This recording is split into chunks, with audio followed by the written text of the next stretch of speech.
Hey, my friends, how are we today? So, super excited about today's podcast. I've got my friend Frankie Socash on the podcast today, and she is a retired massage therapist turned so many other things, but probably an embodiment coach, right? Helping people to get into their bodies. I think Frankie and I have very similar stories in regards to money, taking some time off, how important and like our belief is in like getting into the body. So we're going to talk about a little bit of Frankie's journey with her money story, how she's been able to transform that, um, getting into the body, how she helps clients get into the body, and whatever else comes up. So thank you, Frankie, for joining me and for coming on today. So Yeah, thank you, Erin. Happy to be here. yeah. So let's dive in first if you're open to it. You want to share, because one of the things that I always talk or wanted to have with my podcast is like for it to be like raw and real and vulnerable. And so sharing because I think the more we can talk about money, the more people that can say, you know what, hey, me too, like I have had or currently, continue to have some money stories or beliefs that come up that um and so we get to see like we're not the only ones, right? So if you're willing to share just a little bit about your money story, beliefs, things of that sort, and then how you've been able to transform them. Yeah, absolutely. Um, I guess I've always been like I grew up very disassociated from money, I think.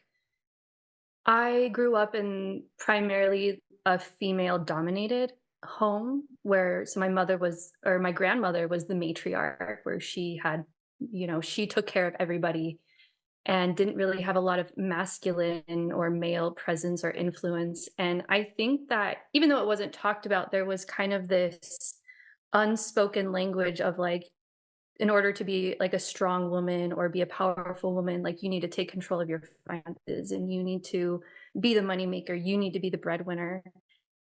And, and I've actually been reflecting on that pretty recently. Like my grandmother, she always had money. Mm. She paid off her home, she bought cars with cash and, like, always had money, but yet when you asked her, "Oh, no, no, I don't have money. Nope, nope, don't have money," but yet Yeah. I know her bank account is an abundance, and we Yeah. always had everything that we needed, but it was, like, this mindset of, like, always save your money, and that was one thing that she, like, talked to me like, told me, growing up was, like, "Save your money, save your money, save your money." And I remember being a little kid and, like, getting birthday money or, like, lunch money even, to the point where I had hundreds of dollars as, like, a young kid just, like, stashed away, and I don't know why they were so surprised when they found that, I'm like, "What do I do with all this money?" And so they got me a bank account and, started saving my money and putting it away. But even as I got older, like, that still continued to linger, like, it didn't matter how much money I had in my bank account or how much money I had anywhere, what kind of assets I had.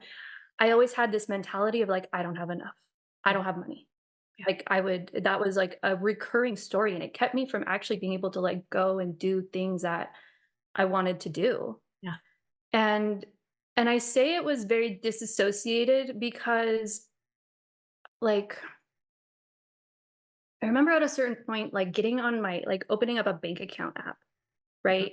And, like, going to check how much money I had in my Yeah. account, and while I Mhm. always had enough money, there was always this anxiety that would come up of, like, this really fearful of, like, "Oh, no, what's it gonna be like? What is it what's going to happen?"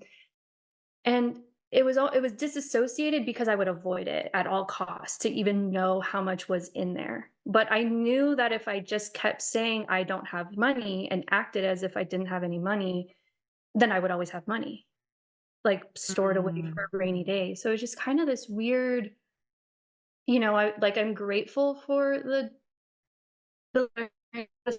importance of it, but at the same time, it really was limiting and created this belief of, like, I don't have money, and then I believed that about myself, that I didn't have any money. And So also in the body too, right? Like what I think about too is like what that created in the body, because I wrote down like poverty consciousness and I say this a lot. It's like what I have noticed is people that have wealth have a very poverty conscious, now I'm going to say mindset, but really it's like in the body, you feel like you don't have enough money, right? Like there's never enough money. And Mhm. if you were to talk to people and then look at their bank accounts, you would be like, those two stories do not match up in the slightest. But that is how they feel. That's how I felt. Like what you're describing is how I felt, right? Like you feel like you don't have enough and it keeps you from doing things because we've been, maybe it's a societal thing. I for sure think it's like, parental or caretaking, right? Like brought up like what you have isn't enough. Like there has to be, it has to get to a different number in order for you to, but then we're always just like moving the goalpost, right? So it's like no matter how much I had accumulated and all the things, it was like it wasn't ever enough, right? Yeah, totally. Couple things come up. I just recently had a conversation with someone and she was like, "I'm so tired of being broke. I'm so tired of being poor." And I was like, "You live in a $1 million home. W- Yeah. What are you what? Yeah. What does that mean? Yeah. What exactly does that mean?" It's Yeah. like getting really, really clear on like the stories that we're telling ourselves and then realizing like we are poor because of the stories that we tell ourselves. Yes. Right? Yep. It's nothing more, and it's almost like a made up concept of Hmm. being rich or being poor. It's really just a mindset, and depending on what story you wanna tell and what story you wanna believe in. Yes, everyone grew up with some kind of money story, Yeah. and some of them maybe got a really awesome money story that, set them up for life, and I think, a maybe a majority of our world comes from this money story of lack and I Yeah. don't have enough, and whether or not that is by design, from Yeah. from the makers of money, because I very Yeah. much think it is in Yeah. order to keep this cycle continuing, keep people in the rat race and keep people going to their 9 to 5 and going to their job and wanting more and more money. And it's like it's almost like an addiction too, right? 100%. Like you're like chasing after this high. Like as soon as I get this amount of money, I'll be able to breathe. Like I'll feel so good. I'll be able to relax. I'll be able to like enjoy life.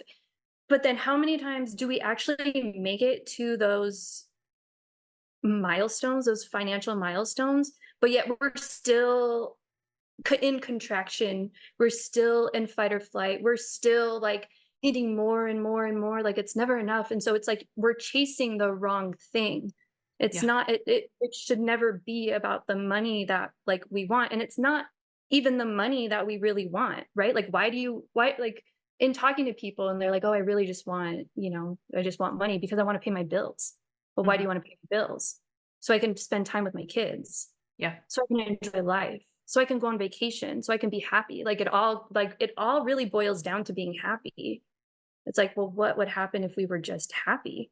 Like, Yeah. do you still need all that money? Yes, of course we need money to survive and thrive and pay bills and, keep water running and the electricity on. But like when it like boils down to it, it's all just happiness. Like Yeah. that's all we really want. And the safety and security that we think it's going to give us, right? Like that's what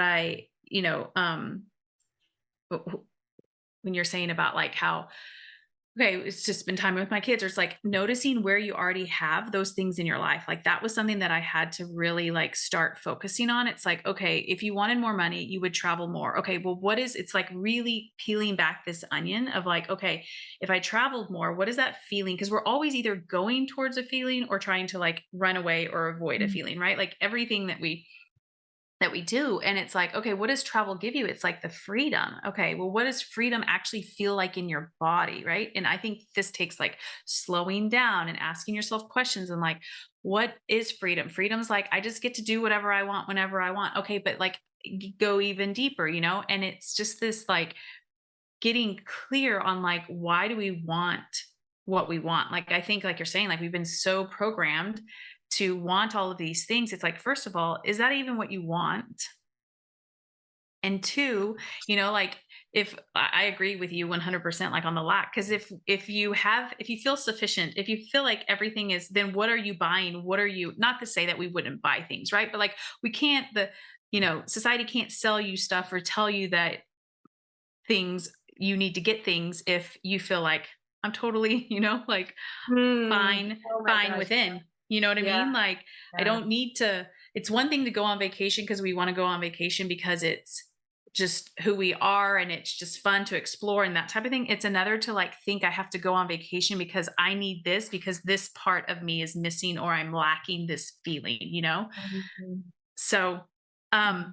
tell me, was it like an evolution for you over time, or was there like an aha moment where you were like, "Hang on a second, no matter however much money I have, I still don't feel any safer, freer, having fun."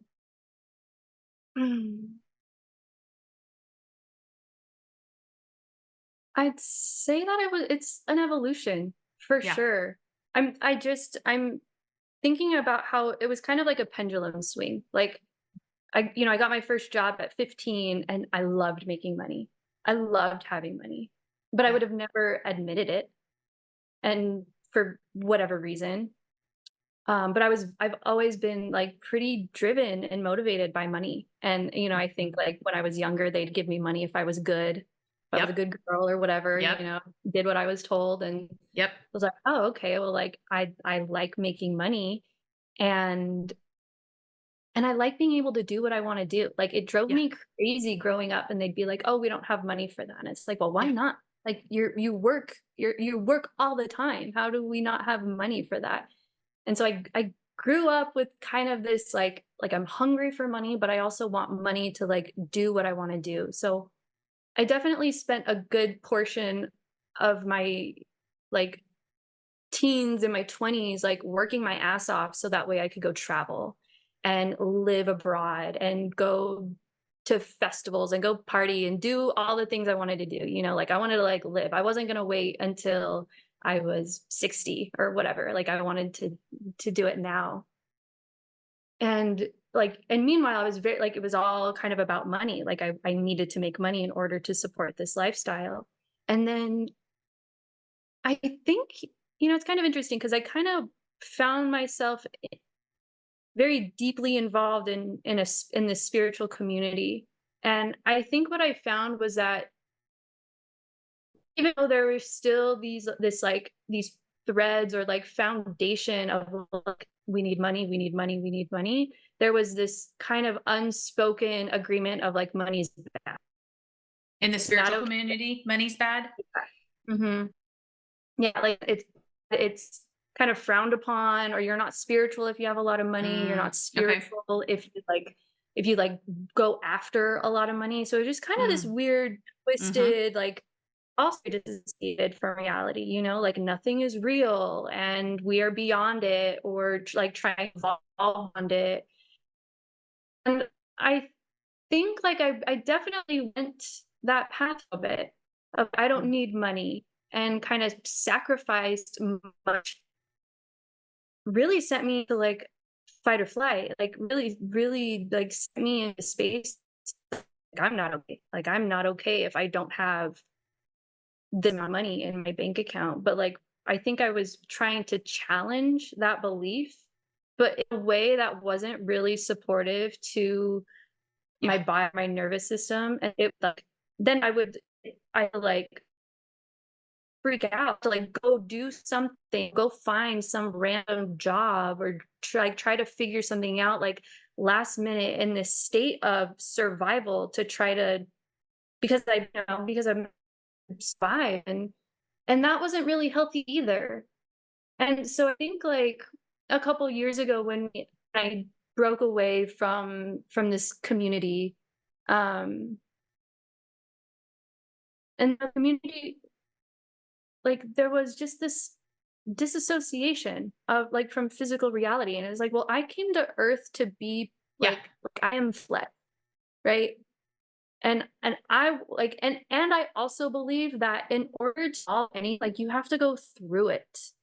Mhm. In order to change the financial system you got to go be a part of it and through it. You Yeah. can't like ignore it, which I think people are trying to do is like Yeah. ignoring these systems and ignoring these issues and just hoping that one day it's gonna go away.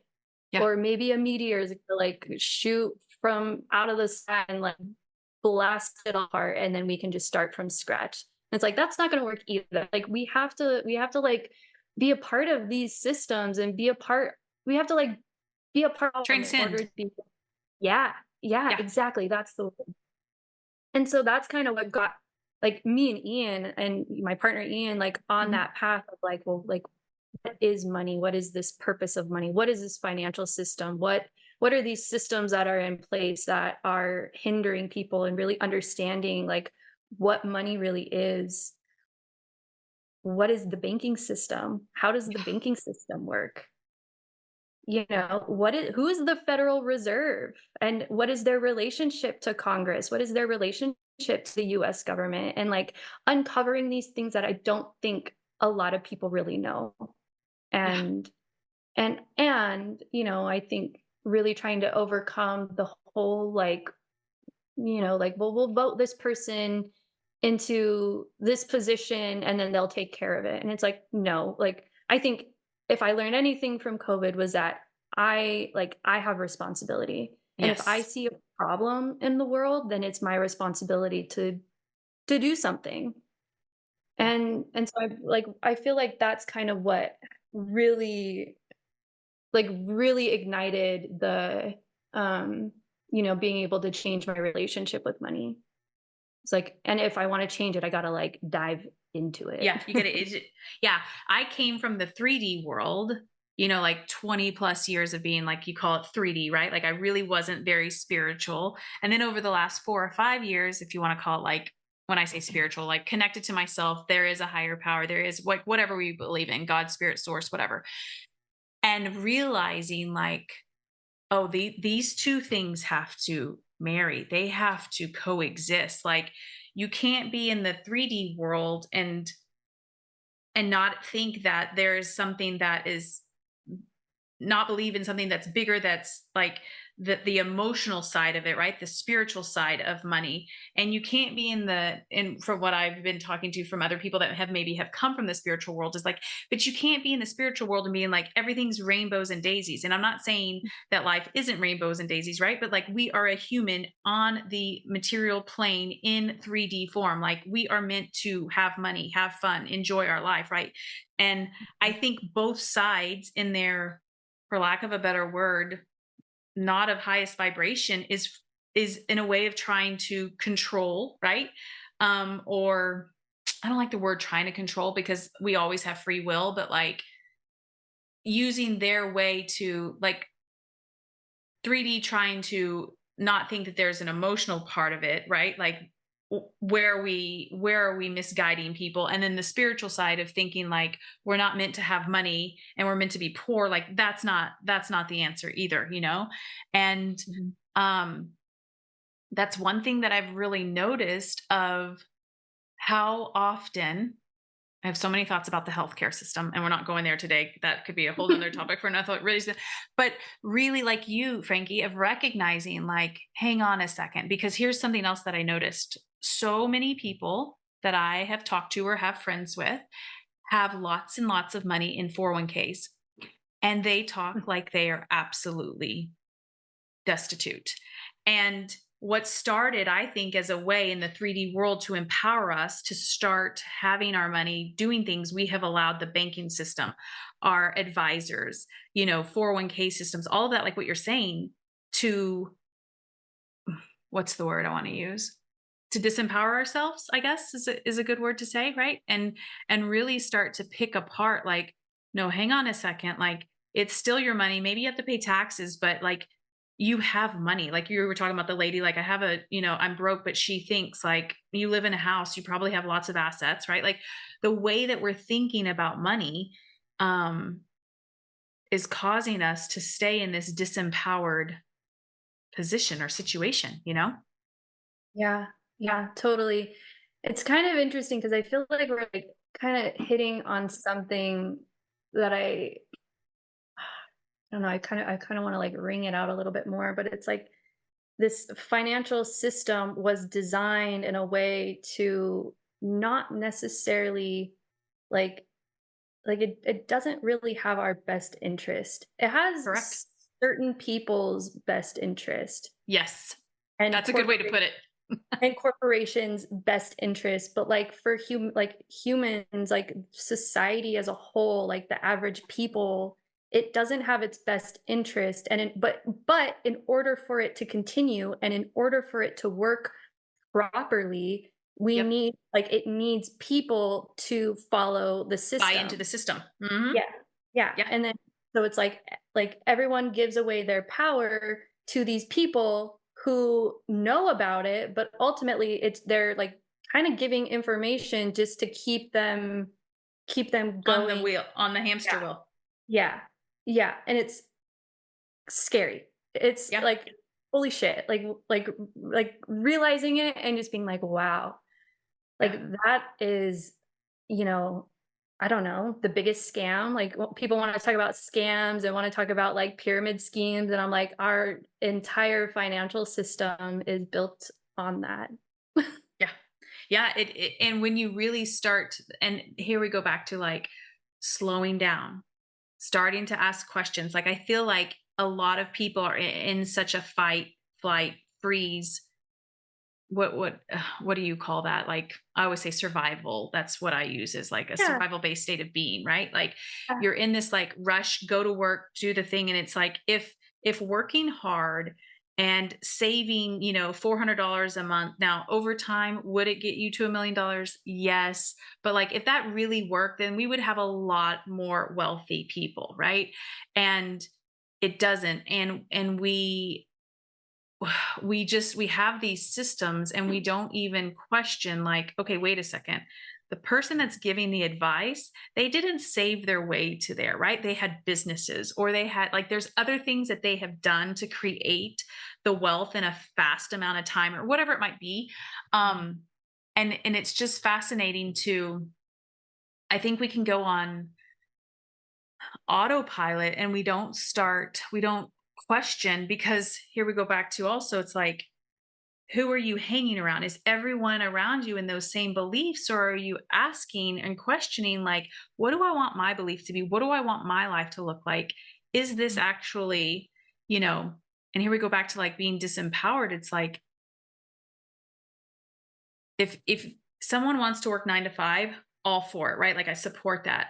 But are you supporting yourself on 9 to 5, or are you helping build somebody else's, you know, mm, mhm, yeah, dream, empire, whatever it might be, right? And there are going to be people that are listening, like, hey, maybe I do want to just be, you know 9 to 5, and that's okay. But like, understanding your reasons for that, not from the sense of like, I can't do business. Like, I've heard that a lot, like, oh, I could never be a business owner, I could never, like, and so just really starting to question, like, where are these beliefs coming from?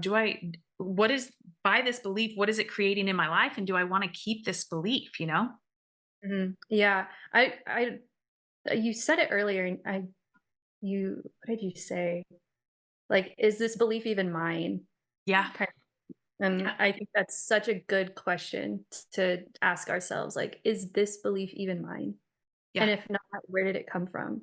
Yeah. And if not, like, what do I believe?" And then it, like, opens up so many more possibilities and so many more creative ways to build your life and then inspires other people to do the same, which I think is, like, really what we need right now. Yeah. It's funny because, like, as my daughter, our daughter, she's, 12, she's like asking questions and things of that sort. And we talked to her about, all kinds of things with money. And she was asking something, I think we were talking about credit score. Cause and I brought that up, and I was telling her, like, what are the things that they kind of judge you on? When I say judge you, like, what are the factors, right? Mhm. And I'm like, and we're a country with, like, I don't even know how many trillions of debt, right? Like the the idea, like, when you have to explain it to a 12-year-old, and the 12-year-old's like, that makes no sense. And I'm like, I know, like, it doesn't make sense, right? Um and so, like, really, like, kind of almost in a way of like looking at it through like a beginner's mind or a child's eyes, right? Like, if you were learning for this for the first time, like, you have, you know, a system that's telling you XYZ, and yet that system is so far in debt, or so, it's just like, it's crazy to think about. So, I wanted to ask you, in terms of like getting into the body, what have been some of your tools and tips that either you have used for yourself to get into the body? Because I think money can be, even though it's an emotional thing, we try to look at it from a very logical standpoint, but it is a very emotional thing that we experience. Yeah, totally. Totally. It's not because like this thing of money, like it's connected to emotions, but it's also like very much connected to survival. Like I need Yes. money to survive. And so therefore Yeah. we're talking to like a completely different part of the brain, right? The survival reptilian amygdala part of the brain rather than the logical, analytical, like I just need to do X, Y, and Z. Like those you can't talk to those two parts of the brain the same. They speak a Uh, different language. yeah, yeah, and like the survival brain, like or talking to the subconscious, like going through the body, I believe is like the direct Hmm. line, right? Yep. Of, like that's how you access that area and how you can create like long lasting change in the body, but also in the mind too. And so for me personally, um I'm really grateful that I spent a decade touching thousands of bodies and working as a massage therapist and working as a body worker and studying various modalities. When you say Um, body worker, for those listening, what do you mean by that exactly? so body worker is just kind of like a term that is all encompassing because like a Okay. massage therapist can be maybe really specific to like a Swedish massage, like a really Okay. basic massage.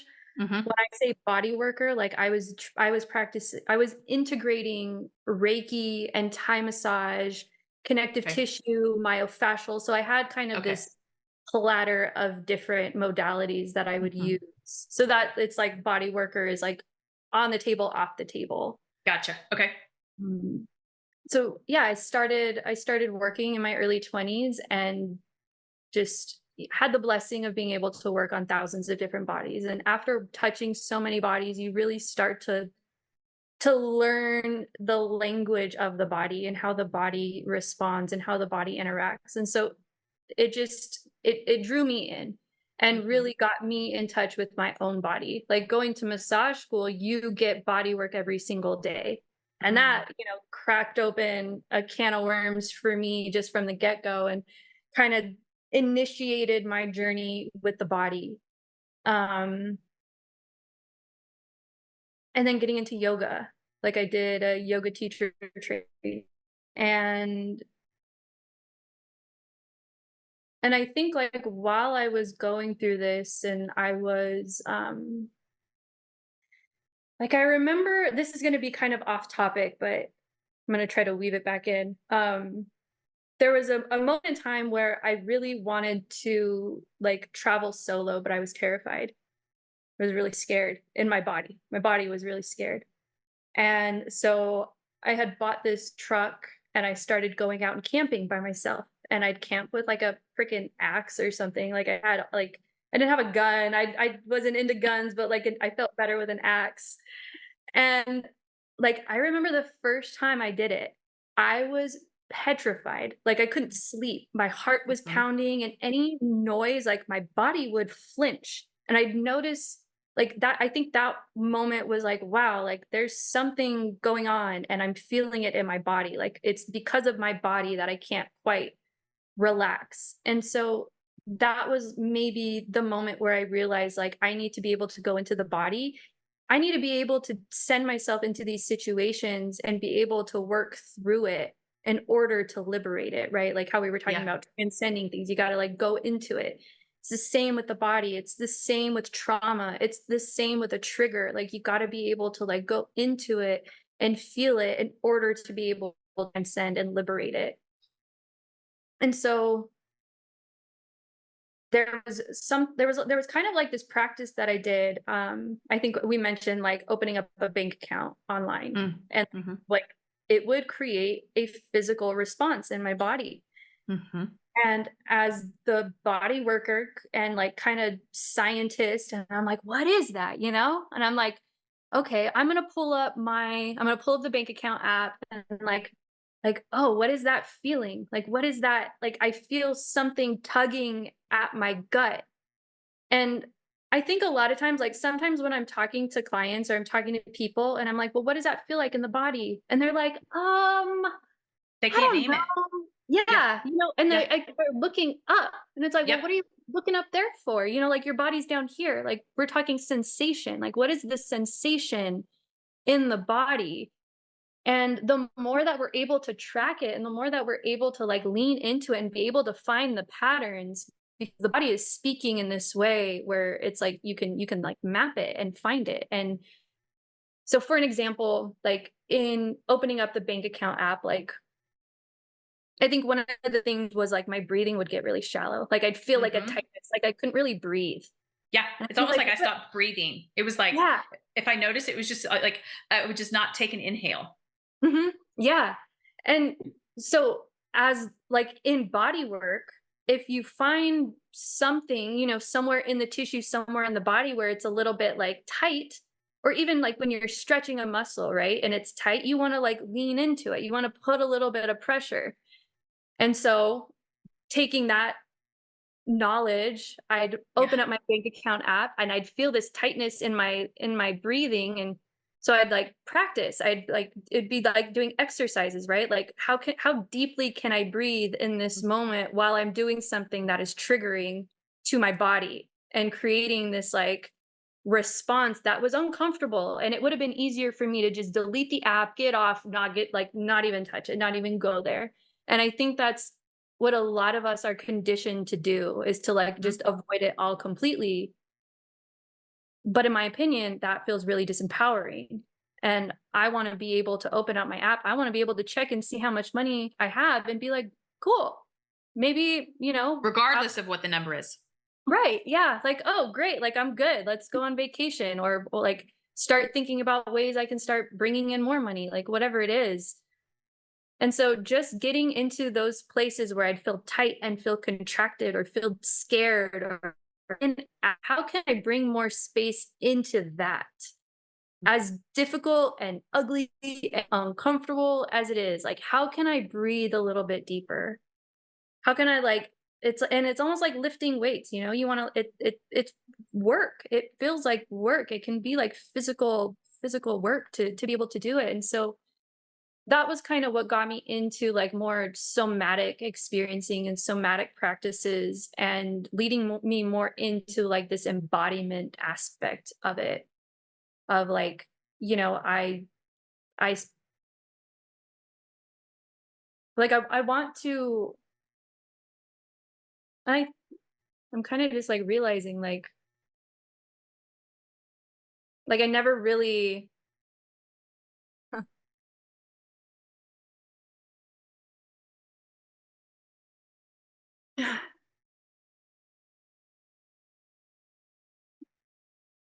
I feel like I just had like a mini realization, and something that I know, but like when it lands in the body, it's different. And like this whole time I've always been very money driven, and like wanting money. And then I went through this period of like, I don't want any money. And then coming back to like, no, I do want money. But like, is it really the money that I want? What is it? And I feel like I just felt it in my body. It just like I can breathe a little bit bigger. Like I can like hold my shoulders apart. Like I can say that I'm rich.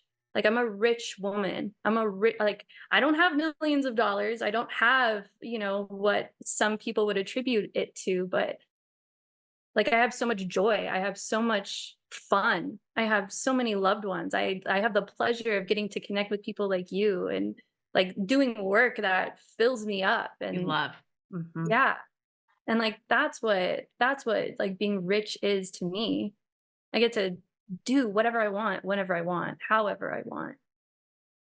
I wrote down several things because I want to go back and I'm like, oh, this is tearing me Yeah. up because I want to hit this part right here because I have full body chills.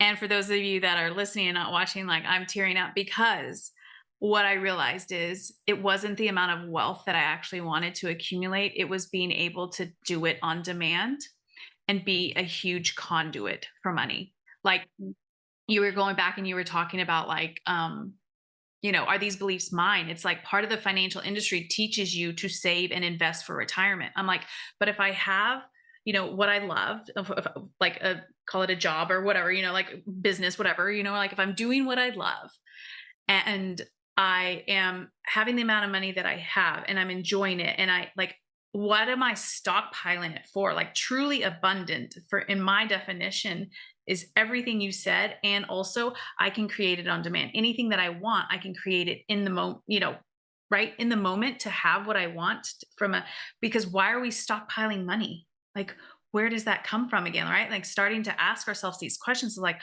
where was I taught? Because I was taught you accumulate money because then you're going to some point in time not work, which that might be true, but like I think we're creative beings. I think the humanness in us wants to be able to continue to create and to do, right? And so we're teaching people now to save and that this is all the amount of money that they're going to have. And when retirement, like you've got to hoard it, you've got to protect it, you've got to make sure. And then if we're thinking about we're going to pass it on to our children, it's like, but we need to teach our children that they can generate money on Yeah. demand, right? Like we don't need to pass down legacy and legacy and legacy, right? Like Warren Buffett not giving hardly any of his money.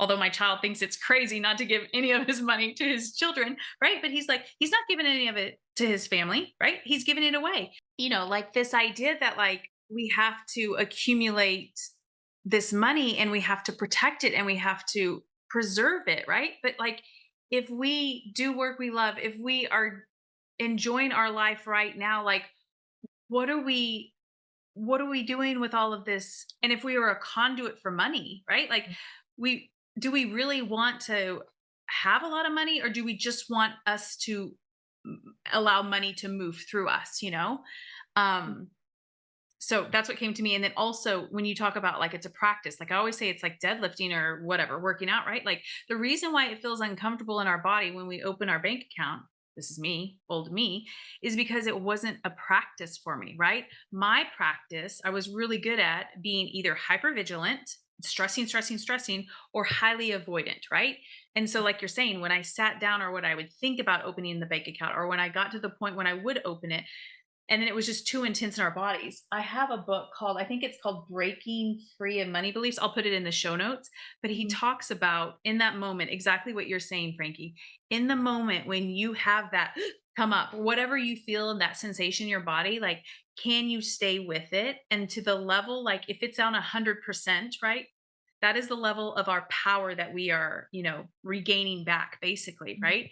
And Mhm. so, maybe in the beginning maybe we can only do 20%, so there's still 80% there that we can go towards. And this is where I love your thoughts on like, okay, where's like our window of tolerance and nervous system regulation, because I do think too much sometimes we can almost like rubber band and it just shuts us down. Mhm. And also, like, what is the practice of like, for me, it was like, okay, every single week, I'm going to sit down and I'm just going to look at my bank account and I'm just going to notice those sensations in my bodies. And you know Mhm. what? When the shame comes, I'm just going to feel the shame, right? Because I was so conditioned to not feel shame. And what I think we do sometimes is we use money as a way to not feel shame. I'll just work more. I'll just make more money. I just, will save more because then I don't have to feel what those underlying feelings that I have already within me. Mhm. Yeah, but then also perpetuating the shame Yes, because it's all 100%. rooted. Yeah, totally. Yeah, this is a really good point. It's like when people go and work out, right? Like deadlifters or just any kind of Yep. working out, Yeah. like you have these days where you go and you'll do the workout, but Yep. then there's generally a day where there's gonna be a recovery Yep. or days, right? Yeah. Yep. Because ultimately when you're building muscle, there's like tiny little, what would you call them? Fibers that get torn and Yeah, they yeah. rebuild back. Mhm. Then but they need time, They and so need rest. yeah, it's the same thing when you're working with the nervous system, like, there is a window of tolerance, like and it kinda becomes a place, like that's it's different for everybody. Like, Yes. everyone has a very different, like, window of tolerance, and I think that's, like, the fun part, is being able to discover, like, what is your window of tolerance? Like, Mm. how far can you go until you know you're getting pushed over the edge? Like, and, like, how can you dance with that? Like, And it's a practice, like you say, it's like something that you continuously needs to come back to, like a couple of days a week or at least every week, and being able to explore these different places in your body, these different places in your nervous system, in your emotional capacity. And that's also how we build capacity too. And so Yeah. there's kind of like, it's like pacing, right? Like you want to be able to lean into the discomfort, but not to the point where you're going to re-trigger Yeah. y- All the something. stuff, right? Yeah. Yeah, yeah, like, and it's like turning on a faucet, right? Like, you don't wanna turn it on full blast. How can we just barely turn on the faucet and, like, and start dripping? Like, how can we Yeah. just start dripping it? It's like, "Okay, like, I got this. I'm able to process this. I'm able to bring these feelings and these emotions into my body and process it and until it moves away." Neuroscience says that it takes about, I think, 90 seconds for an emotion Mm. to rise up into the body until it's completely finished. Yeah. That's 90 seconds. That's Nothing. it's nothing. Like and it, like out of the whole day to just sit and allow an emotion to just move through us. But yet, for various reasons, we fight it, and we contract, and we hold it off, and we avoid it at all cost. And so I think, like, you brought up a really good point of like letting it be a practice, like opening up the bank account once a week and letting it just be a thing that you work through, and something that you like are consciously like sitting with, and like, I'm going to work through this. I'm going to sit with this. And I think that some people, and I saw it a lot in like, I worked with, I don't know if you're familiar with like plant medicines or Mhm. ayahuasca or anything like Mhm. that. Haven't done it, but yeah, I know of it, things of that sort, read about it, thing yeah. I got to work very intimately with this medicine and like assist and co-facilitate several tens of almost maybe even hundreds of ceremonies. And one thing was like people would come in and they just wanted to be blasted open.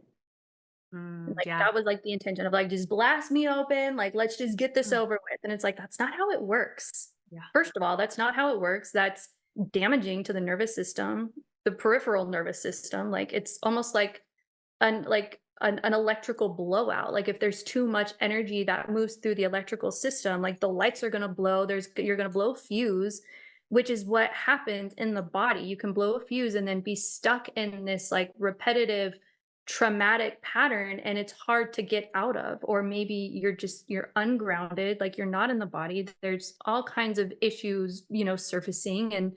And then people are really wondering, like, what is going on? What's happening? And it's like, because you came in with this idea that you needed to like blow it all up to get it all over with. And that's not Yeah. how it works. Like, we need to take it in like small, digestible chunks, and like it really comes down to like each person doing the work and being able to figure out their unique system, because Yeah. everyone has a unique one. Everyone has different capacities to feel and to not feel. And so it's like, where is yours? Where are Yeah. you on that spectrum? Where is your ability? And how can we start to like dip our toe into the discomfort or the uncomfortable? And that will open and expand the capacity to be able to feel and experience and allow things to move a little bit more fluidly, more smoothly.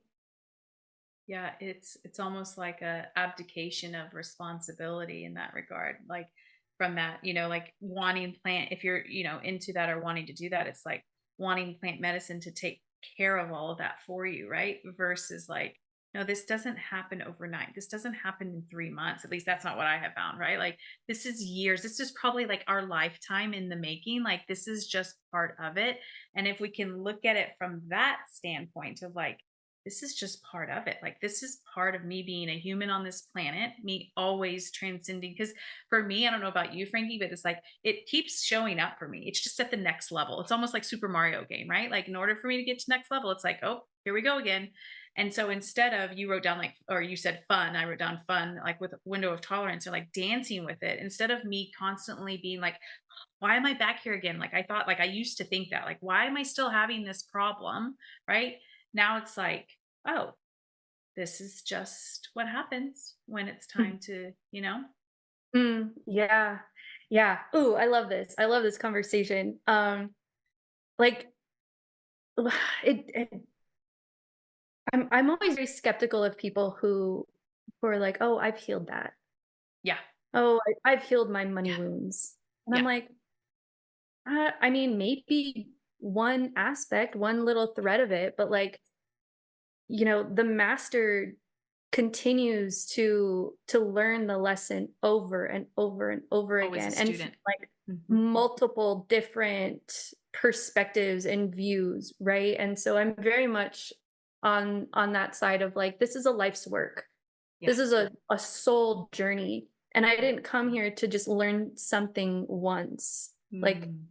I came here to, like, really understand and really learn and really, like, integrate that, not just into my mind, but, like, into my body, right? Like, Yes. I'm here to embody the lessons that I'm learning, and that comes from being able to, and the body is like the body is nature. The body is like such an animal, like it's like a soft animal. Like we have a rabbit, and it's so interesting, like talking, like interacting with the rabbit, and it reminds me of interacting with emotions and interacting with the nervous system, because you can't just like bust into the room and like grab the rabbit. It's not like a dog where I can like rough it up. It's like, holy shit, like what are you doing?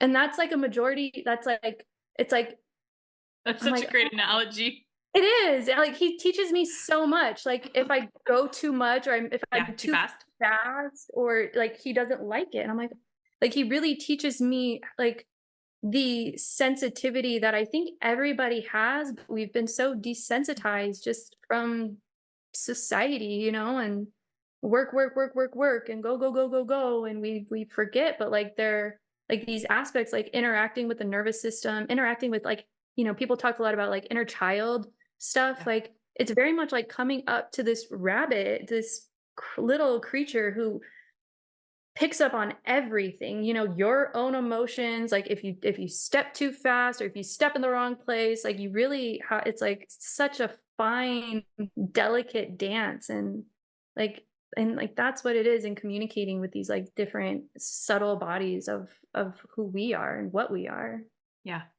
I think you haven't said this yet. We haven't said this yet but you just said like it's our soul's journey, right? Like you came here to understand and embody the lessons. And I think money is just the portal into our worthiness, deservedness, lovability, right? Like we think we have money, air quotes, problems or issues or whatever. And like I believe what we really have is like, what is our level of belief in our deservedness and worthiness and Mm, lovability? You want to talk a little bit about that or what your thoughts are on that? mm. It's really easy to like put it on someone else or something else, Yeah. what we feel is wrong with ourselves. Yeah. Like, because of this person, I am this way, or because I don't have money, I feel this way, I think that again, it like comes back to like the bypassing of like wanting to just like bypass all the issues to try to transcend it, but like really we got to like go back into it. And I think a lot of times, like I made a post, I don't know, a couple weeks ago, a couple months ago, like conversations of like when it came to money, like, I just don't have enough. Like I never have enough. I feel like I never have enough money. How come I never have enough money? I was like, well, and like I love putting things into my own body, because I've been there. I don't like, why don't I have enough money? I never have enough money. I was like, well, okay, if I don't have enough money, like where do I feel like I'm not enough? Yeah. Where in my life do I feel like I'm not doing enough? What gives me this idea that what I'm doing is not enough? Who is telling me that I am not enough in the way that I am? And it's, yeah, I think that, like, I really think that money is just like it's a reflection, and it's an extension as well, right? Of like what humans have created, and it only has value because we put value in it, because we all agreed You know, we all Yeah. were like, yep, we're gonna put value on this, and Yeah. this is what this is. And I think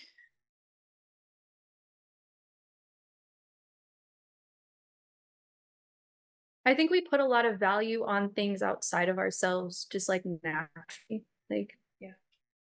humans in general. You know, we put a lot of value on relationships. Like, again, when I'm in that relationship, like Yep. I'm gonna feel so good. I'm gonna be so happy, and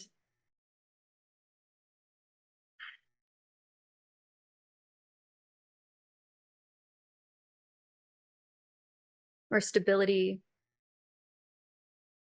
security. And so,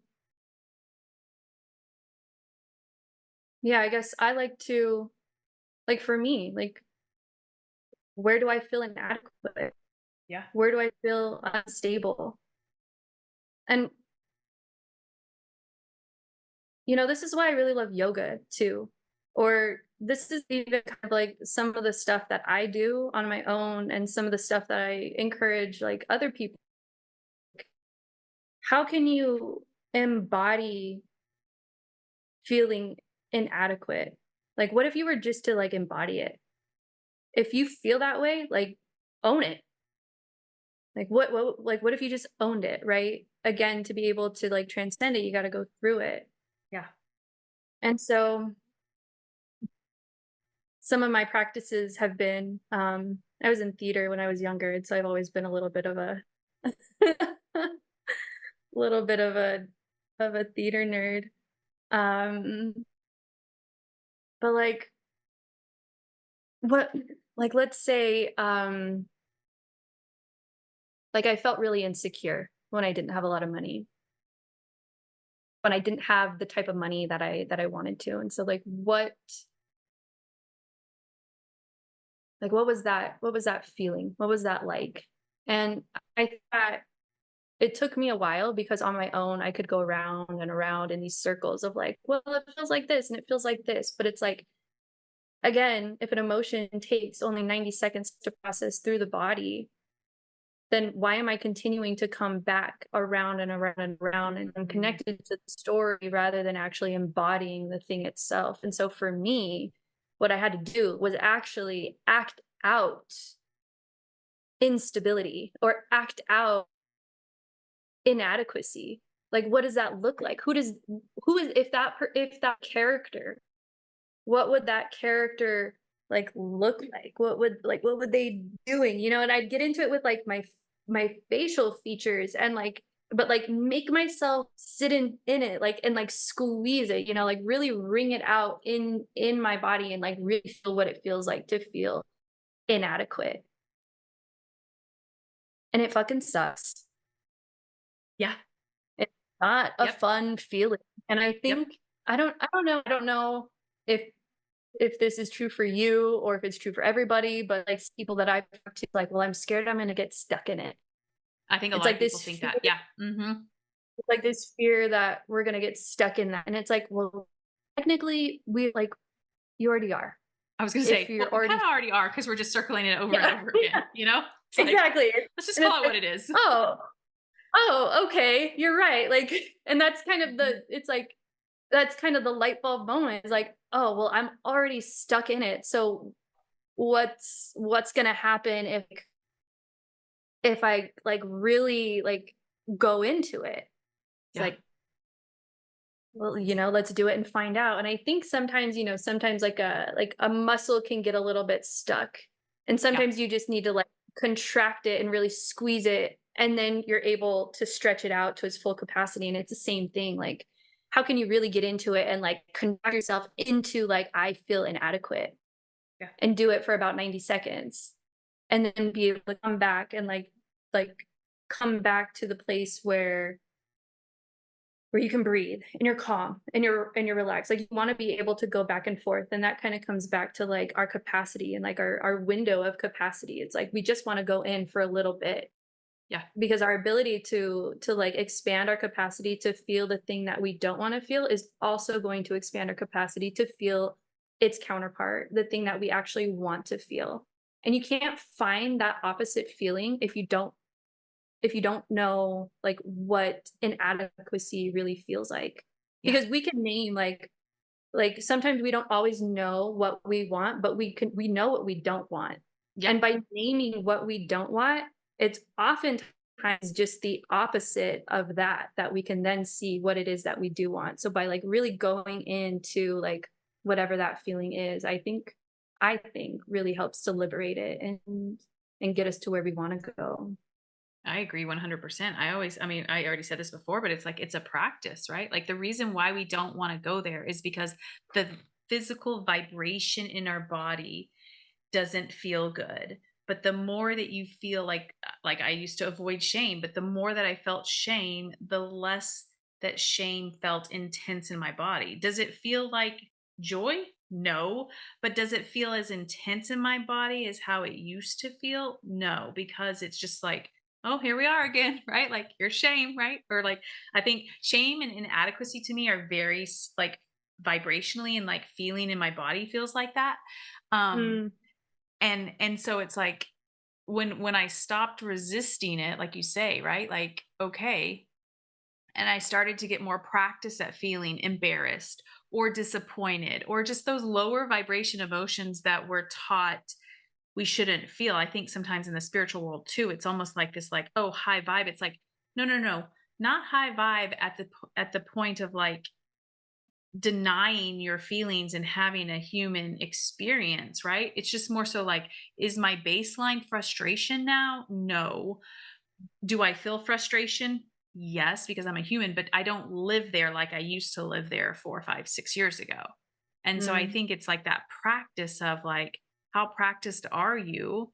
I was thinking about this the other day. I don't even know what I was doing. And I was just like, man, there's no secret to like having what you want, right? Like, mhm. really what it is like, what is the willingness that you are willing to feel what you have been running from your entire life to that level? That is the level that you can have what you want, right? Like, we So can good. get so practiced at like, what are the emotions that I'm running from? And I mean, this isn't the sexy thing that people want to hear, right? It's like, then run right to them, right? Like because like you say, like to the level that we are at you know, like you don't feel joy if you don't feel intense grief, right? Like it is the other side, and it may not be the exact other side of the coin, but you get what I'm saying, right? Like Totally. joy, like in order to have such love, there's sadness there too, right? Like it's just part of it's part of it. And so Mhm. embracing, like I think that was an aha for me. Like it was years ago, but like when I really actually was like, oh my goodness, like it's okay to feel all the emotions, right?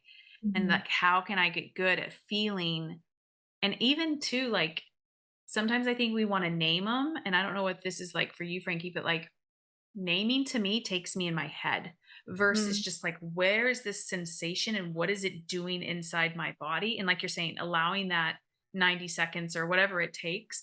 But like when I try to focus on the name of the feeling, I'm almost like searching for it versus it's just the mm. sensation that I'm feeling in my body. Like I'm noticing my breath is changing, or I'm noticing constriction, or whatever it might be. Yeah.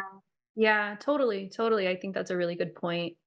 Um, like searching for, like, is this shame? Is Yeah. this, what, like, whatever. Like, I think that can definitely keep people in the mind rather than in the body. When you were talking, something that was coming up for me was like when we take time to really get into an emotion, like shame, for example, like you get to the shame, but you get underneath it and you realize that the shame is there because it just wants you to experience your fullness and your wholeness. Like like the times where I have felt shame, it was because I wanted more. I wanted to Yeah. be like it was like I wanted to be seen in this certain way, and I wasn't really living to my potential or to what I wanted even. And so there was shame around it, and like maybe because I didn't feel like I was good enough, or I didn't feel like I was worthy of it, whatever other, like, not to get too into this story, but like you start to see that these emotions are really just like they're calling you deeper into your own being, Yeah. right? Like they're just like inviting you to come deeper, and then you see on the other side that it was really just pulling me into like my most, I don't know, our highest self, whatever we want to call it, like Yeah. our our highest version of ourselves, or yeah, like it's so it's pretty profound too to like be able to get to the bottom of it and get to the other side of it. Yeah. It's like always showing you. It's like when I call it like befriended it, right? Like when I realized that they weren't like when my body and my emotions weren't out to get me or weren't against me, right? It was always here to show me something, to illuminate something that I may not be paying attention to. I mean, it's almost like the little 2-year-old, right? It's like you wouldn't just like shush the 2-year-old. It's like, what's the matter, right? Like, what's going on? Tell me, you know? And so that tenderness, that connectedness that I was able to generate because of it versus like almost annoyed by it, right? Like it was all, yeah, I guess that's a good way to say it. It's like I used to be annoyed by emotions, right? It's like that's stopping me from doing what I'm trying to do versus like, no, this is the way to get it, Mhm. the way through. Yeah, yeah, and I think it's kind of funny because I think our like in our society, oh, a big hawk. In Sorry, what was I saying? our In our society.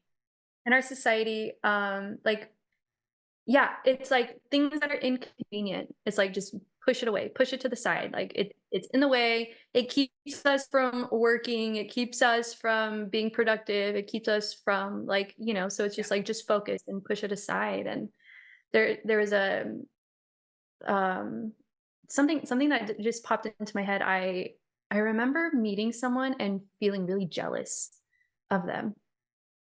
I was like, "What is that?" Like, I don't know if I've ever felt so like this jealousy before.